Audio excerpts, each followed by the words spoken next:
All right, can everybody see my screen I shared that's got the slideshow from Blackboard? Yeah.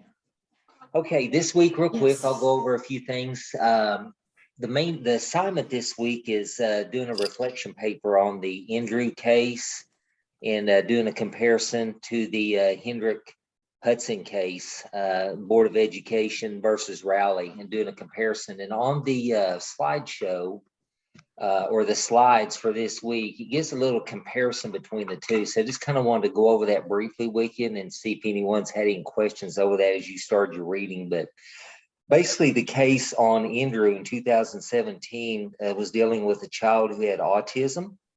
The parents removed that child to a private school. Child made progress and the parents turned around and sued the school district. Another interesting point that it notes on here, bullet point, is dealing with reasonably calculated in light of the child's circumstances.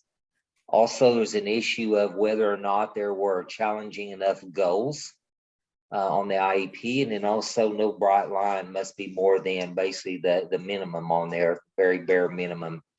Then Raleigh in 82, that case was dealing primarily with a child who had a hearing disability. Those parents wanted an interpreter used in the classroom, and they ended up suing in order to accomplish that. Another bullet point pointed out on that is the IEP that allowed the child to make minimal progress. So very minimal, especially on the goals.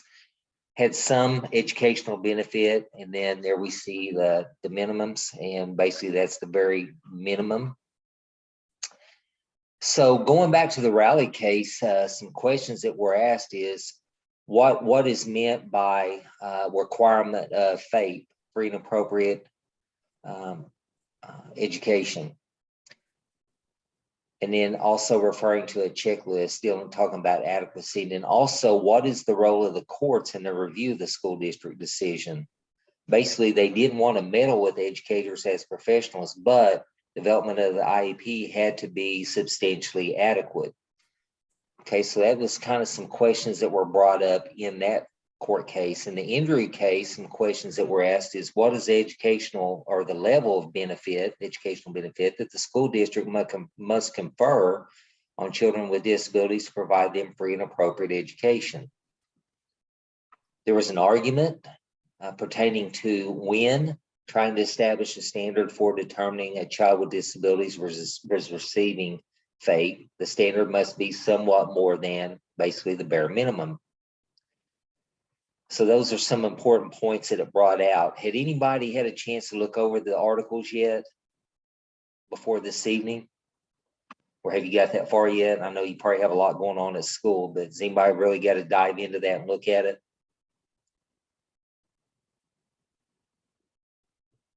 No? Some other important points in this particular reading this week, and kind of looking at the IEP and looking at the court cases.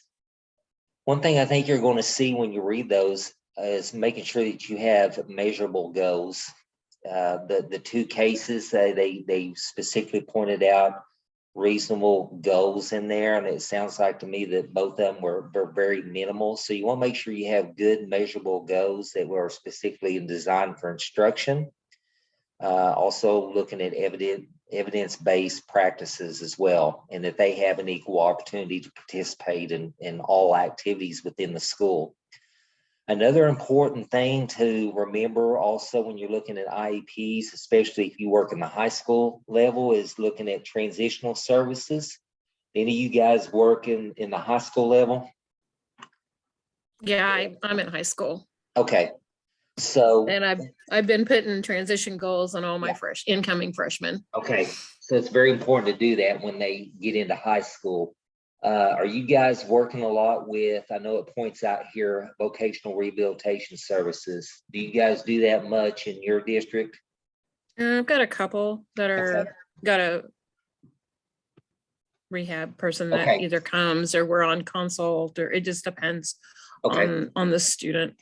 One of the things here in the state of Oklahoma, and I don't know if they promote it much in Kansas, in their districts where you're at, but they do a work study program for a lot of those students through vocational rehabilitation services, to where they will They will pay them, and a lot of the school districts here will utilize those students and provide them with a work study on campus that's built into their schedule in the day, or they come in and also they will schedule them to work activities in the evening, extracurricular type activities, to where those kids have an opportunity to learn some job skills, and they get paid for it. And so basically here, the districts run them through their local payroll, and then they submit a claim into Voc Rehab, and then they reimburse the district 100% on it. So it's a win-win for everyone involved, for the students, family, and also for the district as well. So something you might want to look into. I don't know if they really offer that or promote it heavily there, but it is a good program.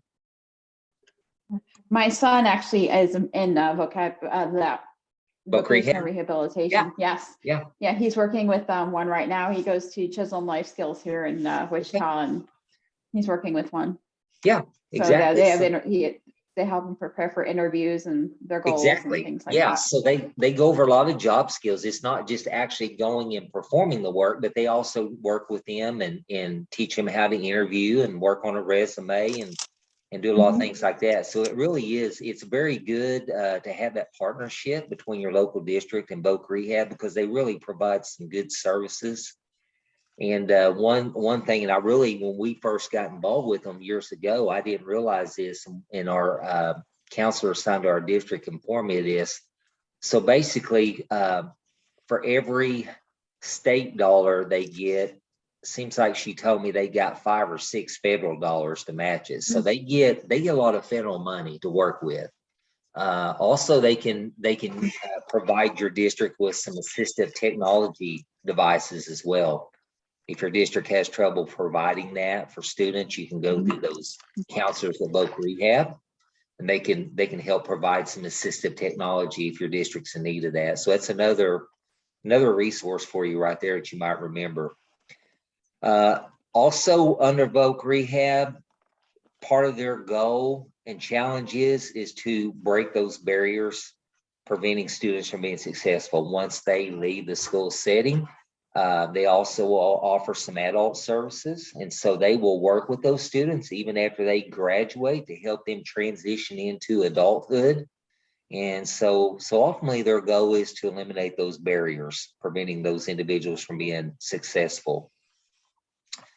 Another thing dealing with IEPs is specially designed instruction. And so we know that every IEP essentially is not going to have the same goals across the board. Every student's unique, right? That's why it's an individualized education plan. So making sure that you have specific accommodations and modifications for those individuals, and that it is individualized.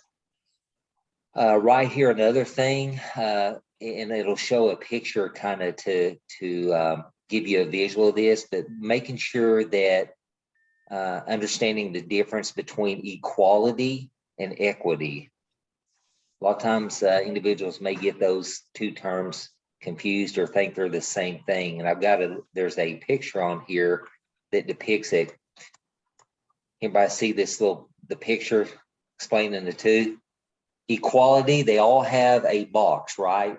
The boxes are all the same, even though the students are different size, so they can't all see over that fence, right? Then we look at equity, and now they're all on the same playing field. Everything's level, right? So basically, equality means sameness. Equity is fairness. And that picture kind of depicts the two. So I like that slide. I think that's a good way to display that. And then also looking at related services for IEPs with special education. So we know that speech, OT, PT, APARA, assistive technology, transportation, counseling services, nurses, health services. Do you guys have any severe multi-students that requires nurse services in your district? You guys serving some of them maybe where they're on a feeding tube, or some of them even that maybe you have to change those students? Yeah, I see Melissa shaking her head. So those are all related services to that IEP depending on their severity. So definitely something to remember as well. Couple other quick things, really, just to point out, the IEP must address assistive tech devices and services. Again, as I mentioned, if your district does not have an adequate supply of those, or you're lacking those resources, good partnership is with Voc Rehab. They can help provide those devices for you and those services. Non-academic and extracurricular activities. Have you guys ran into this in your district where those students, maybe there are barriers that prevent them? Has anybody ran into that? Or do they have equal accessibility? Pretty much they all have equal access to it. Oh, congratulations, little nerd. Mhm. You got another scholarship for books for Kansas State for your freshman year. Facilities, also making sure that they have adequate and fair access to your facilities, and that everything is also age appropriate. So anybody ran into homeschool situation in your district where you have a homeschool student maybe that has inquired about services? Has anybody had to cross that bridge before? Melissa, you guys do? How'd your district handle that? I actually work for a co-op that services a bunch of districts, but we're a diagnostic preschool. So Child Find works in and related with us. And we run into that a lot because we have a huge Amish community right outside of us. Okay. That homeschools up until a certain, well, if you're a female, they homeschool up until they feel like you're no longer viable for education. But sometimes that will locate them out as needing services, and we'll peg them out to us, and then we will serve them into their IEP needs for the bare necessity that we can get them into the system. Yes. The best way to put it is that's most commonly what we run into. So we kind of fight that Amish tradition of getting them into education. They don't want to bring them into the city. They don't want them in there, but we can service them through our local sister school that's out there on the co-op, get them the services that they need as quickly in their integrated process, and then back into their community where they feel comforted. But it kind of gets a weird diagnostic. We do an arena evaluation so that they don't have to leave their home. We'll go out to them. We kind of take care of everything for them there. So it's a little bit different culture there. So are they resistant when you first reach out and approach them? Are they resistant to those services? And when it started about 5 years ago, immensely. Okay. We've kind of integrated ourselves into their community since then, of having a few people out there because we've serviced a number of their children, especially their little boys with speech, and went out there enough that they're a little less resistant. And we meet in one house, and it's one of their elder gentlemen's homes, and they will allow all of the children that have their services, and we kind of do it all there. And we have a couple teachers that go, and we've worked out a system. They're less resistant than they used to be. Well, that's interesting. It's definitely interesting. Has anyone else ran into a similar situation or any type of homeschool student where the families approach the district about providing services? Anybody? No? Well, that's interesting. Thanks for sharing, Melissa, on the Amish culture. So I'm curious on the home, is it basically left up to that elder to give them permission to allow them to do that? And then they're going to do it right there where he's totally in control and supervising? I do believe so. He does not leave the flock very far outside of the monitoring what we say to them to make sure there's not an outside influence. We're only allowed to bring certain things in. We have to leave like our vehicles that have air within their tires outside the premises of the land. Once we come on, we can hop on the tractor and come farther in, but gets a little sketchy. Okay. So you mentioned the female and basically not allowing them until they determine they're not needing education, period. But what about the males? Do they allow them to enter the public school, or is that? They have a privatized school that is within their community. It is serviced within the co-op, but the boys typically only go to school to about 8th grade level. And at that point, they are of age, so they go to work within their family land. Okay. But that is their typical standard. If they branch out, they may branch and go into the Mennonite families and go live with them so that they can finish an education through high school. But if they stay purely Amish, they kind of stop at that 8th grade level and go back to the land.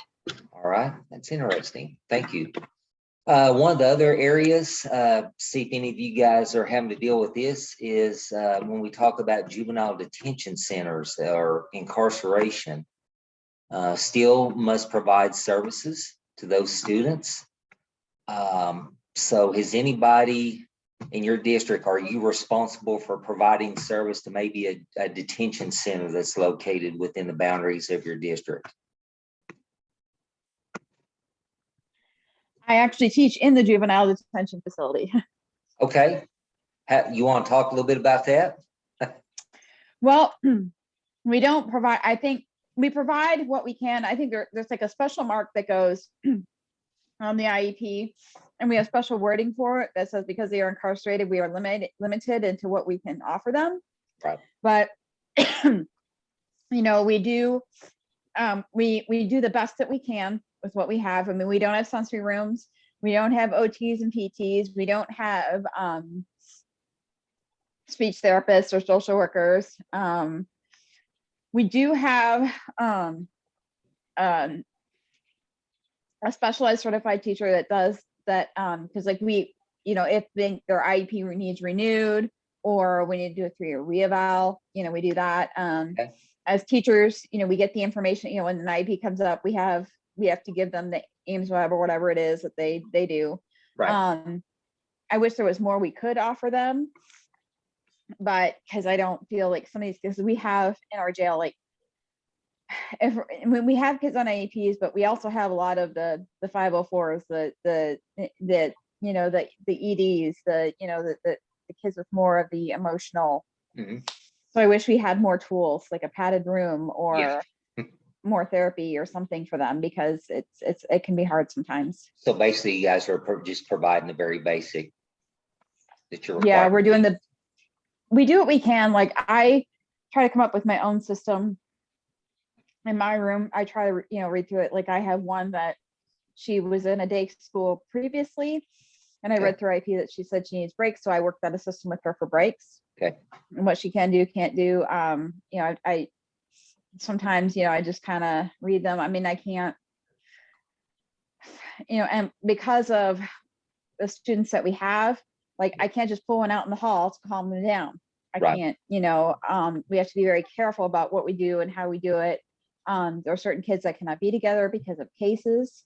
Right. So, and then there are certain gangs that can't meet each other in the hallway because bad things will happen.